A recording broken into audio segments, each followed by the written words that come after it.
नमस्कार. आमचे नांदेड येथील प्रतिनिधी कुसुम पारटकर यांनी दिलेली अधिकची माहिती अशी की सनई छत्रपती शासनचे पक्षप्रमुख माननीय प्राध्यापक नामदेवराव जाधव यांची नांदेड येथे पत्रकार परिषद संपन्न झालेली आहे. आपण पाहू शकता या ठिकाणी सनई छत्रपती शासनचे पक्षप्रमुख यांच्या मार्गदर्शनाखाली अगोदर बैठकीचं आयोजन करण्यात आलेले, नंतर पत्रकारांशी संवाद साधलेला आहे. जाणून घेऊया काय आहे ते. मोठा अजेंडा आहे की प्रत्येक नागरिकाला शुद्ध हवा, शुद्ध पाणी हे मिळालं पाहिजे आणि सकस जेवण सुद्धा मिळालं पाहिजे. हे याच्यावर आमचं पक्षाचं काम चालू आहे. आम्ही प्रत्येक महानगरपालिका क्षेत्रामध्ये 1 लाख तरुणांना उद्योजक होण्यासाठी ट्रेनिंग, जागा, भांडवल आणि लायसन हे सगळं देणार आहोत. नाही, आमची सुरुवात ही आम्ही ठरवून अगदी केलेली आहे की पहिला आम्ही महानगरपालिकांमध्ये आमचे सगळे उमेदवार उतरणार आहोत. कारण महानगरपालिकेचा एक नगरसेवक हा एका आमदाराच्या बरोबर असतो. त्यामुळे महानगरपालिकेतून आम्ही एक छोटीशी टेस्ट मॅच करणार आहोत आणि त्याच्यानंतर राज्यभरामध्ये जे काही 2019ला निवडणुका येतील त्यावेळी आम्ही सगळीकडे उमेदवार देणारच आहोत. मी स्वतः महानगरपालिका कुठली लढवणार नाहीये. मी ज्या पिंपरी चिंचवड शहरात राहतो तिथे आम्ही सर्व 128 जागा लढवणार आहेत आणि मी स्वतः जर एखाद्या वार्डामध्ये उभा राहिलो तर मी तिथे अडकून पडेल. आम्हाला मुंबई महानगरपालिका मोठ्या रडारवरती आमच्या, कारण आमच्या मुंबईमध्ये 4 ऑफिसेस आमची पक्षाची येतं आणि मी पिंपरी चिंचवडमध्ये राहतो. त्यामुळे मुंबई आणि पिंपरी चिंचवड या 2 प्रमुख महानगरपालिका आमच्या पहिल्या रडारवरती आहेत आणि बाकीच्या ठिकाणी आम्ही सर्वकडे उमेदवार देणारच आहोत. नांदेडमध्ये सुद्धा मी हे पाहिलेलं आहे की इथं पक्षीय राजकारण जे आहे ते काही कुटुंबांपुरतं फिरतंय. पक्षीय राजकारण हे काही निवडक पक्षांपुरतंच फिरतंय. म्हणजे इकडे किंवा तिकडे, नाण्याला फक्त 2च बाजू आहेत, परंतु नाणं षटकोनी पण असू शकतं, त्याला अनेक अँगल पण असू शकतात. त्यामुळे ज्या तरुणांना ह्या प्रस्थापित पक्षांमध्ये घराणेशाहीमुळे किंवा तेवढं मोठं आर्थिक प्राबल्य नाहीये किंवा 2 नंबरचे धंदे जास्त करता येत नाहीत, म्हणून ज्या तरुणांना संधी मिळाली नाही अशा पहिल्या पिढीतील स्वच्छ चारित्र्याच्या आणि कौटुंबिक पार्श्वभूमी चांगल्या असणाऱ्या बुद्धिमान तरुणांना आम्ही आमच्या पक्षामध्ये संधी देत आहोत. आमचा पक्ष निळा झेंडा, भगवा झेंडा, हिरवा झेंडा, पिवळा झेंडा अशा कोणत्याही कलरमध्ये अडकत नाही. आम्ही अजेंड्यावर काम करणारा पक्ष ही आमची ओळख आहे. सनई छत्रपती शासन हा आमचा राष्ट्रीय पक्ष आहे आणि त्याच्या माध्यमातून आम्ही सर्व तरुणांना येणाऱ्या महानगरपालिकेच्या संदर्भात तिकीट देऊन त्यांना उभं राहून त्यांचं नशीब आजमावण्याची संधी देणार आहे. आपल्या महाराष्ट्रामध्ये 10 लाख मुलं स्पर्धा परीक्षेला बसतात 300 जागांसाठी.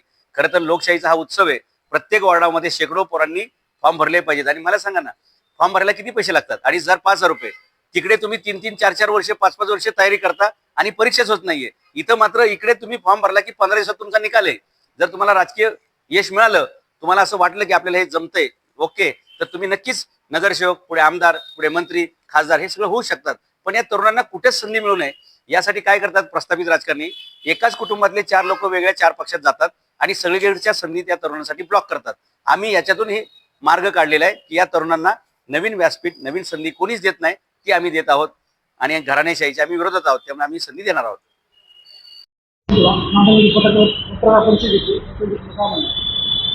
आपण आज पत्रकारांशी संवाद साधलेला आहे. सगळं पैसे घेतलेले नाहीये.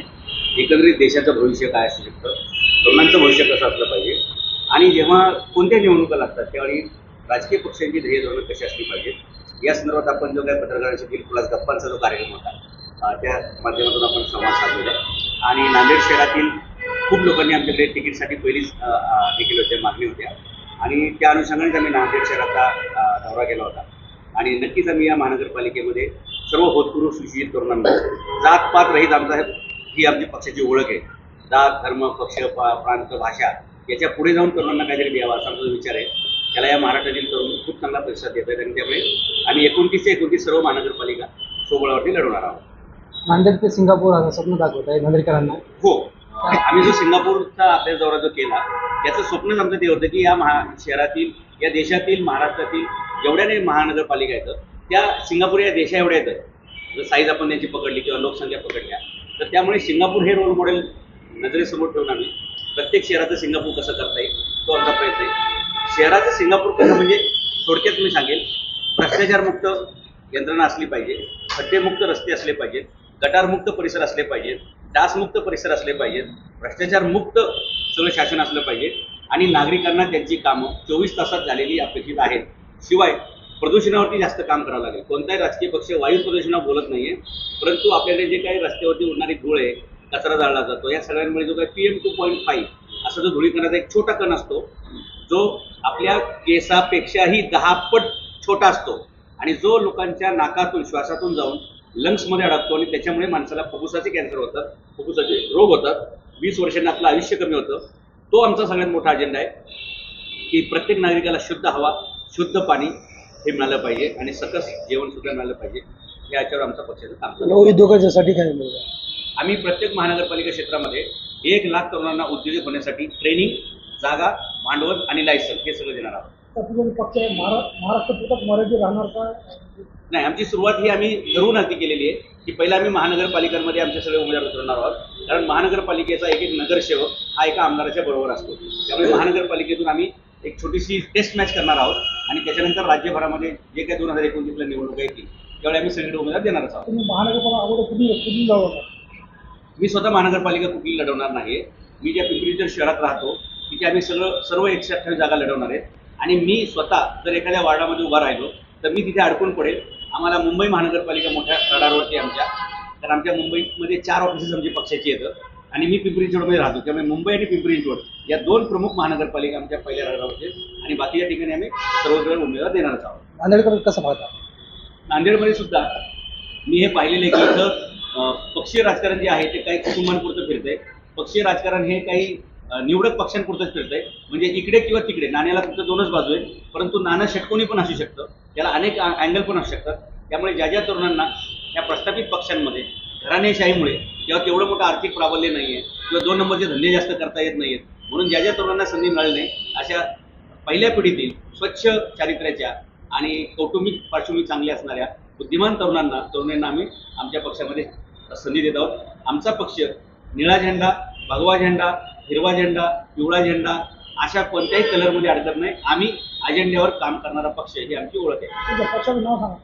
सनई छत्रपती शासन हा आमचा राष्ट्रीय पक्ष आहे आणि त्याच्या माध्यमातून आम्ही सर्व तरुणांना येणाऱ्या महानगरपालिकेच्या संदर्भात तिकीट देऊन त्यांना उभं राहून त्यांचं नशीब आजमावायची संधी देणार आहे. आपल्या महाराष्ट्रामध्ये 10 लाख मुलं स्पर्धा परीक्षेला बसतात 300 जागांसाठी. खरं तर लोकशाहीचा हा उत्सव आहे. प्रत्येक वॉर्डामध्ये शेकडो पोरांनी फॉर्म भरले पाहिजेत आणि मला सांगा ना, फॉर्म भरायला किती पैसे लागतात? 2,500 5,000 रुपये. तिकडे तुम्ही 3-3, 4-4 वर्ष, 5-5 वर्ष तयारी करता आणि परीक्षाच होत नाहीये. इथं मात्र इकडे तुम्ही फॉर्म भरला की 15 दिवसात तुमचा निकाल आहे. जर तुम्हाला राजकीय यश मिळालं, तुम्हाला असं वाटलं की आपल्याला हे जमतंय, ओके, तर तुम्ही नक्कीच नगरसेवक, पुढे आमदार, पुढे मंत्री, खासदार हे सगळं होऊ शकतात. पण या तरुणांना कुठेच संधी मिळू नये यासाठी काय करतात प्रस्थापित राजकारणी? एकाच कुटुंबातले 4 लोक वेगळ्या 4 पक्षात जातात आणि सगळीकडच्या संधी त्या तरुणांसाठी ब्लॉक करतात. आम्ही याच्यातून ही मार्ग काढलेला आहे की या तरुणांना नवीन व्यासपीठ, नवीन संधी कोणीच देत नाही, ती आम्ही देत आहोत आणि घराणेशाहीच्या आम्ही विरोधात आहोत, त्यामुळे आम्ही संधी देणार आहोत.